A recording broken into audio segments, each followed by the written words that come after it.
So welcome dear viewers once again to step to part 18 of the book of Revelation. I'll continue now with the fall of the Roman Empire. It fell in 3 different stages which took many centuries to actually complete. The fall of the Roman Empire in 3 stages. Chapters 8 and 9, all these things in the world of course come to an end, and it was no different with the Roman Empire. God decided to bring it to an end, as he does with all empires. It will exist again when Jesus comes back.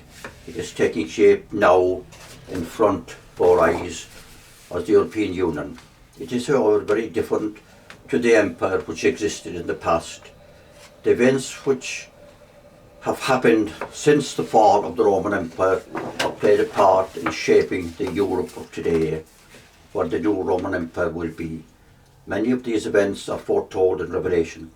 They were all controlled by Christ and his angels.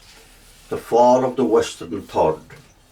This part was brought to an end by the beasts of the earth. First of all, Alaric and the Goths. The first angel sounded, and there followed hail and fire mingled with blood, where they were cast upon the earth, and a third part of the trees was burned up, and all green grass was burned up. Trees stand for people, in this case leaders. Since they were very much affected, so too were the ordinary people, as the grass stands for them. Because grass, of course, is low, and trees are raised up, so they're fitting symbols of leaders. Grass, on the other hand, is on the flat ground, so it is fitting that it stands for the ordinary people. Because the Revelation uses different symbols for the same thing.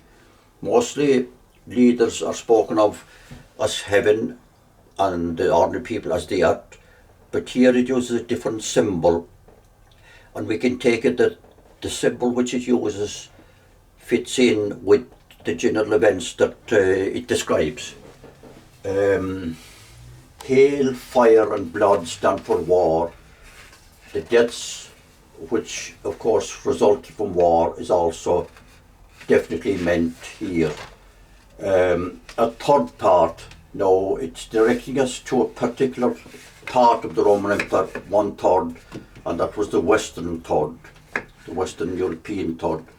In October 408, Alaric, king of the Goths, led his army of Goths across the Alps and advanced to Ravenna and then on to Rome. Alaric laid siege to Rome, causing its inhabitants great suffering. In 410, 2 years after the siege began, the Goths broke into the city and swept it with death and destruction. After 6 days, they evacuated it after turned their fury on the south of Italy. Alaric died in 410, bringing an end to this particular phase. There was secondly Genseric and the Vandals. The second angel sounded, on a great mountain burning with fire was cast into the sea, and the third part of the sea became blood, and a third of all things living in the sea were killed, and a third of the ships were destroyed. The last one was war on land, but this is war at sea. A mountain, a big strong country. Again, just to remind ourselves, thus says the Lord, I will raise up against Babylon. I am against you, O Babylon, destroying mountain. So Babylon there was a mighty empire, and it was described as a mountain. The stone became a great mountain and filled the whole earth, which was description of Christ's kingdom in the future. Now it was cast into the sea, and that was the Vandal kingdom. They had established a strong kingdom already in Spain, so they were a formidable force at the time, burning with fire, the fire of war and destruction, which the Vandal conquest would cause. Genseric, the king of the Vandals, was born in Seville in Spain in 406. he was invited by Boniface, the governor of Africa, to come over and aid him in his revolt against Rome. Genseric became the scourge of the North Africa. From the ports of Hippo and Carthage, he attacked the empire's navy and continued to win victories at sea. This was the Mediterranean Sea, which was at the very centre of the Roman Empire. In 455 he set sail for Rome itself and captured it. In 457 and 468 he defeated large Roman fleets. Genseric died in 477. A third part of the sea became blood. The many sea battles caused the shedding of blood, of course, in a big scale. A third of all living things in the sea were killed, and a third of ships were destroyed. There was huge destruction in the Mediterranean Sea. And why the repetition of a third? Because it keeps reminding us that it's a third of the Roman Empire, in case you might think that it was the whole Roman Empire. Constantine transferred his capital from Rome to Constantinople in the year 327, 79 years before Genseric was born. From then on, Rome and Constantinople became joint capitals of the Roman Empire. The part of the empire which was ruled over by Constantinople later became known as the Byzantine Empire. Where did the third part come in here? Part of the empire was ruled by the city of Rome and part of it by the city of Constantinople. But that only makes two parts. How then does the third part come in? Two parts were in Europe, and the third part fell naturally outside of Europe, in the area of the empire which was outside of Europe. That area was the Middle East and North Africa. The wars of Genseric and the Vandals had a big effect on North Africa, which came under the rule of the city of Rome, and was therefore ruled by the Western European third. It was only later that the Middle East and North Africa emerged as a completely distinct part of the empire. Now Attila and the Huns, the third angel sounded, and a huge star fell from heaven, burning like a ball of fire. And it fell on the third part of the rivers and fountains of waters. The name of the star is wormwood. A third of the waters became wormwood, and many people died from the waters because they became bitter. Now here we have a new description that we haven't come across before. It's called the rivers and fountains of waters.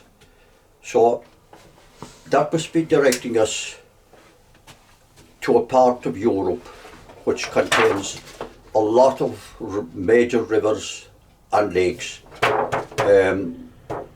And it is a time, don't forget, of this particular phase, which was of course the phase ushered in by Attila and the Huns.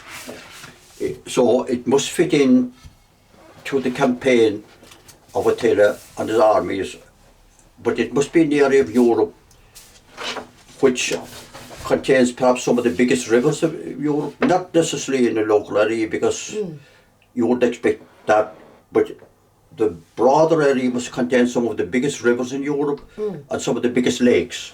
So I think there's not much doubt as to where it is.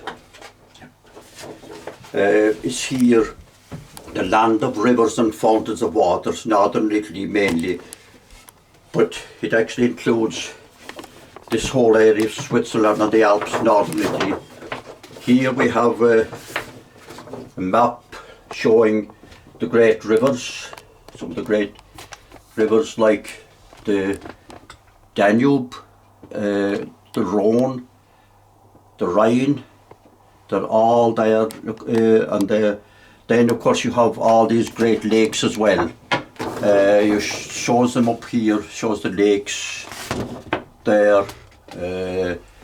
Switzerland as a north of the lakes, and so too You got Lake Maggiore, Lake Como, Lake Garda, very large lakes in northern Italy. So that then is, you've got here the great river Danube and the great river Rhine, and then got the river Rhone. So that is the area, the very area that the war was being fought. All right, Pat. You got it? Got it all? Mm-hmm. Yeah. That's the very area that the war was being fought at this time. And many people died from the waters because they became bitter. Water stand for people. The waters which you saw are all the peoples, the populations, the nations and the languages, says Revelation 17.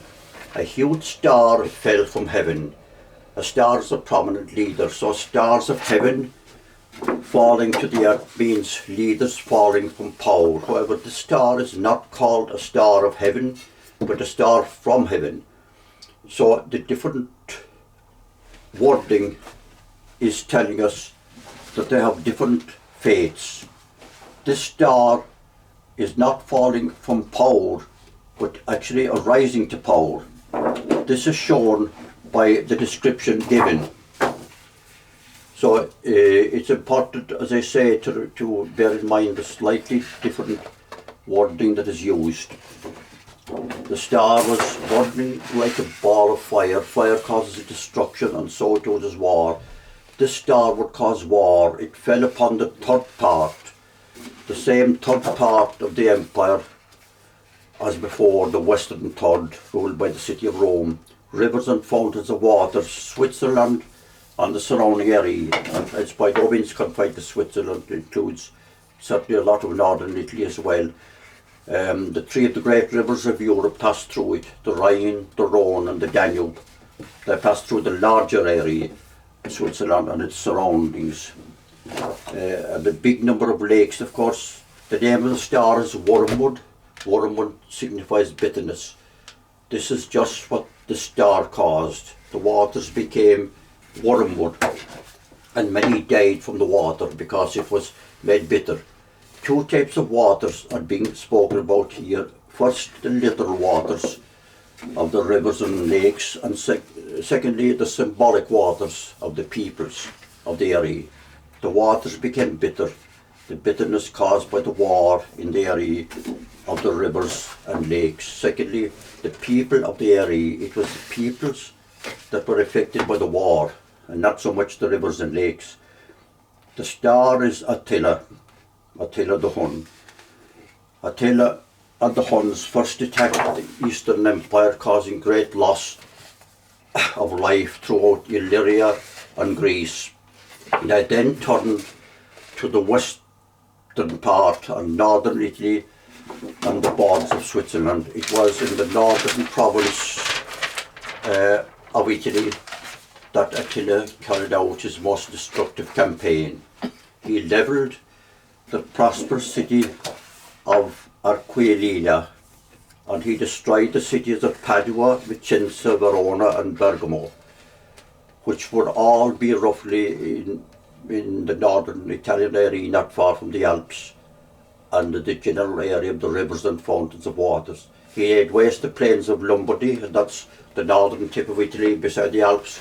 He died at the height of his orgy in the year 453. Now, Odetia and the Heruli end the Western Roman Empire.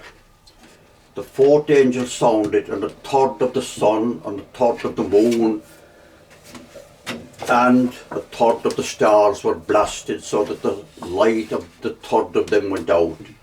This was the sun going down over a third of the Roman Empire in the year 476. And this was the western third, the part ruled over by the city of Rome. It was the most important part. Therefore it is the sun, it is the supreme government of the empire. In particular the western part. The moon stands for state religion, The kingdom, which was set up by Audacious, lasted for only 17 years. The Goths took over the city of Rome in 493. Although Audacious actually belonged to a tribe called the Horan'S, but they were a Gothic tribe too. But a different tribe took over in 493. Their actual name was Ostrogoths, which means Eastern Goths. Their king was Theodoric. The Herodian Goths were mostly Arians. That was a particular brand of Christianity. It was a form of Christianity which did not believe in the Trinity. The state religion of the Western Roman Empire up to that point had been a Trinitarian Christianity. They believed in the Trinity. This meant that the new rulers had a different religion to the subjects that they conquered and the people over whom they ruled. The moon was blasted. The state religion was seriously affected by the new rulers. The stars were darkened. Well, it was affected in the sense that the new rulers had a different religion, a different brand of Christianity to the ones that they conquered. The stars were darkened. The leaders who had been in power had to give up their positions to the new leaders. This, of course, would not have totally and entirely happened, but it would have meant that one power replaced another, and the new power, of course, whilst it might have accepted some of the old rulers, would have gradually replaced them in positions of authority and leadership. It was in the eclipse of the sun. The sun grew dark, but it still continued from then on in Constantinople. But there is no mistaking the importance of the year 476, the end of the rule of the great city of Rome over a substantial part of the globe. The first emperor was called Augustus, and the last emperor was called Augustus. So the first began to rule in the year 27 BC before Christ. So the great city of Rome ruled through its emperors for 503 years. So the Goths were a Germanic people. Edward Gibbon wrote one of the best, well, we've already seen Edward Gibbon, he wrote a great history of the Roman Empire, and it was published in 1776. He was a native of Putney. This is how he describes the fall of the Western Roman Empire.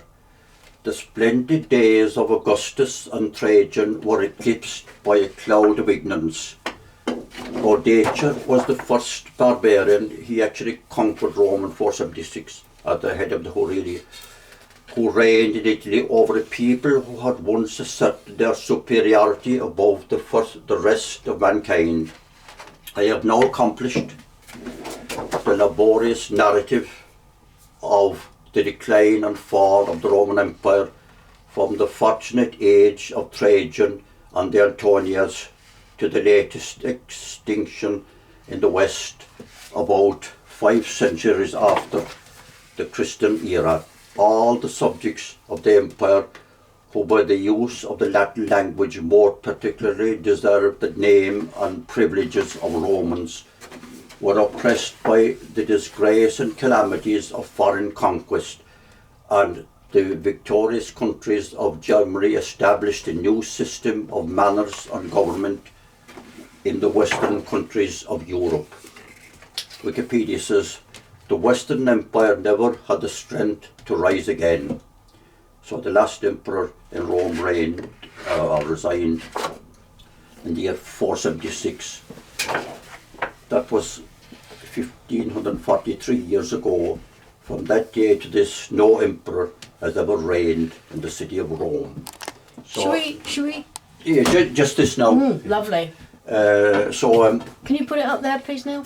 Thanks. So it was brought to an end by the beasts. Lovely. Of the earth. The beast is an empire, but beast plural is tribes, and here they are: the Visigoths, Huns, Vandals, Goths, Franks, and Vandals here who came to Carthage and defeated the Roman navy. Constantinople's here, Rome is here. So the invasions of the Roman Empire, ending it in the year 476. So that was the eternal city then, the city of the Seven Hills, that reigned over, as Edward Gibbon said, the greater part of mankind. Its sun went down in the year 476 and has never arisen since. Neil, that was a fantastic history for us. Thank you. Very, very informative, very clear, very comprehensive. Thank you.